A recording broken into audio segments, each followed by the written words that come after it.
Bienvenue dans cette nouvelle vidéo de Lexical Info. Défense, les FAMA changent de posture. N'oubliez pas de vous abonner à Lexical Info juste en bas de cette vidéo. Plus rien ne doit échapper aux militaires qui ont entrepris une nouvelle campagne de surveillance dans les régions du centre. Ainsi, dans le cadre de la sécurisation des personnes et de leurs biens dans la région de Mopti et environnants, les autorités militaires de la région ont lancé, mardi 20 septembre 2022, une grande opération militaire dénommée Dugulakana. Selon les responsables militaires, l'opération est coordonnée par l'état-major général des armées et vise à mettre fin au regain des activités des groupes armés dans la zone, et en plus à protéger les populations et leurs biens.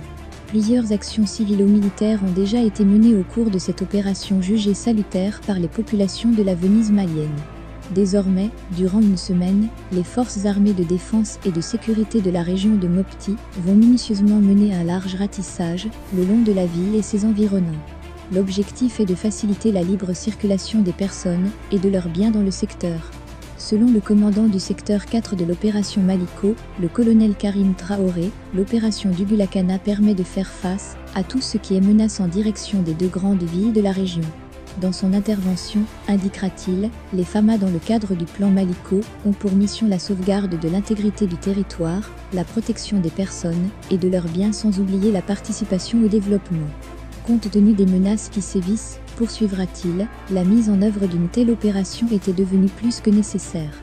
Il s'agit précisément pour les FAMA de permettre à la population locale de vaquer librement à ses occupations sans aucune crainte.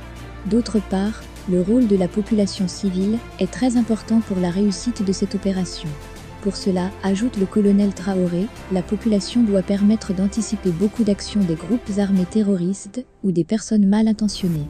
Selon la hiérarchie militaire, la force des FAMA, c'est de pouvoir accompagner sa population et que cette même population l'accepte. La montée en puissance des FAMA a déclenché un bras de fer entre les autorités françaises et la transition. Ce conflit a connu un tournant décisif avec les dernières déclarations de l'Élysée.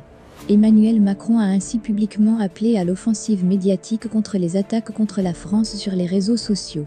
Mais le drame est que le président français a sollicité la mise à contribution du réseau France Média pour contrer les critiques en Afrique contre son pays.